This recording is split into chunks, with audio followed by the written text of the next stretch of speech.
his words to wayward sickliness and age in him.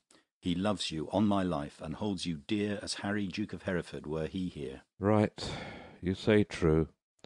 As Hereford's love, so his; as theirs, so mine; and all be as it is. Enter Northumberland. My liege, old Gaunt commends him to your majesty. What says he? Nay, nothing. All is said. His tongue is now a stringless instrument. Words, life, and all old Lancaster hath spent. Be York the next that must be bankrupt so. Though death be poor, it ends a mortal woe. The ripest fruit first falls, and so doth he. His time is spent. Our pilgrimage must be. So much for that. Now for our Irish wars. We must supplant those rough, rug-headed kerns which live like venom, where no venom else but only they have privilege to live. And for these great affairs do ask some charge. Towards our assistance we do seize to us the plate, coin, revenues, and movables, whereof our uncle Gaunt did stand possessed. How long shall I be patient? Ah, how long shall tender duty make me suffer wrong? Not Gloucester's death, nor Hereford's banishment, nor Gaunt's rebukes, nor England's private wrongs, nor the prevention of poor Bolingbroke about his marriage, nor my own disgrace, have ever made me sour my patient cheek, or bend one wrinkle on my sovereign's face. I am the last of noble Edward's sons, of whom thy father, Prince of Wales, was first. In war was never lion raged more fierce. In peace was never gentle lamb more mild, than was that young and princely gentleman. His face thou hast, for even so looked he, accomplished with the number of thy hours. But when he frowned, it was against the French, and not against his friends. His noble hand did win what he did spend, and spent not that which his triumphant father's hand had won. His hands were guilty of no kindred blood, but bloody with the enemies of his kin. O Richard, York is too far gone with grief, or else he never would compare between. Why, uncle, what's the matter? O my liege, pardon me, if you please. If not, I please not to be pardoned, am content with all. Seek you to seize and gripe into your hands the royalties and rights of banished Hereford? Is not Gaunt dead, and doth not Hereford live? Was not Gaunt just, and is not Harry true? Did not the one deserve to have an heir? Is not his heir a well-deserving son? Take Hereford's rights away, and take from time his charters and his customary rights. Let not tomorrow then ensue today. Be not thyself, for how art thou a king but by fair sequence and succession? Now, afore God, God forbid I say true, if you do wrongfully seize Hereford's rights, call in the letters patents that he hath by his attorney generals to sue his livery, and deny his offered homage, you pluck 1,000 dangers on your head. You lose 1,000 well-disposed hearts, and prick my tender patience to those thoughts which honour and allegiance cannot think. Think what you will.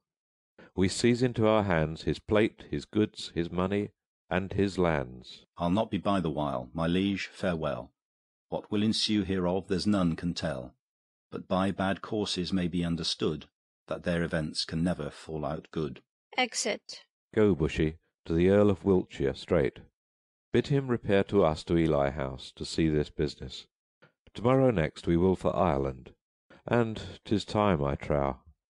And we create in absence of ourself our uncle York, Lord Governor of England, for he is just, and always loved us well. Come on, our queen, to-morrow must we part. Be merry, for our time of stay is short. Exeunt King, Queen, Bushy, O'Merle, Green, and Bagot. Well, lords, the Duke of Lancaster is dead. And living too, for now his son is duke. Barely in title, not in revenues. Richly in both, if justice had her right. My heart is great, but it must break with silence, ere it be disburdened with a liberal tongue. Nay, speak thy mind, and let him ne'er speak more that speaks thy words again to do thee harm. Turns that thou wouldst speak to the Duke of Hereford? If it be so, out with it boldly, man. Quick is mine ear to hear of good towards him. No good at all that I can do for him, unless you call it good to pity him, bereft and gelded of his patrimony. Now afore God 'tis shame such wrongs are borne in him. a royal prince, and many more of noble blood in this declining land. The king is not himself, but basely led by flatterers, and what they will inform merely in hate gainst any of us all, that will the king severely prosecute gainst us, our lives, our children, and our heirs. The commons hath he pilled with grievous taxes, and quite lost their hearts. The nobles hath he fined for ancient quarrels, and quite lost their hearts. And daily new exactions are devised, as blanks, benevolences, and I wot not what. But what, O God's name, doth become of this? Wars hath not wasted it, for ward he hath not, but basely yielded upon compromise that which his ancestors achieved with blows. More hath he spent in peace than they in wars. The Earl of Wiltshire hath the realm in farm. The king's grown bankrupt like a broken man. Reproach and disillusion hangeth over him. He hath not money for these Irish wars, his burdenous taxations notwithstanding, but by the robbing of the banished duke. His noble kinsman, most degenerate king.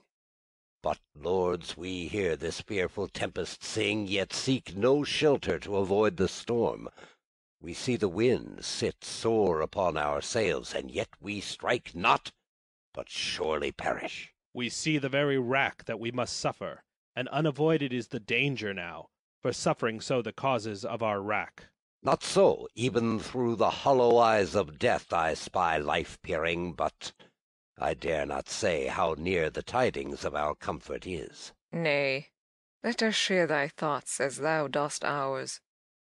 Be confident to speak, Northumberland.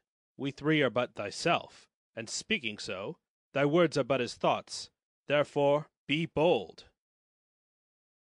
Then thus, I have from Le Port Blanc, a bay in Brittany, received intelligence that Harry, Duke of Hereford, Reynold, Lord Cobham, the late broke from the Duke of Exeter, his brother, Archbishop late of Canterbury, Sir Thomas Erpingham, Sir John Ramsden, Sir John Norbury, Sir John Waterton, and Francis Quoint.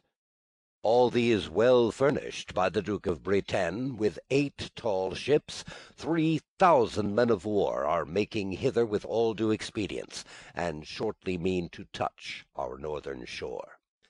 Perhaps they had ere this, but that they stay the first departing of the king for Ireland. If then we shall shake off our slavish yoke, imp out of our drooping country's broken wing, redeem from broken pawn the blemished crown, wipe off the dust that hides our sceptre's guilt, and make high majesty look like itself. Away with me in post to Ravenspur. But if you faint, as fearing to do so, stay and be secret, and myself will go. To horse! To horse! Urge doubts to them that fear. Hold out my horse, and I will first be there. Exeunt. End of Act 2, Scene 1.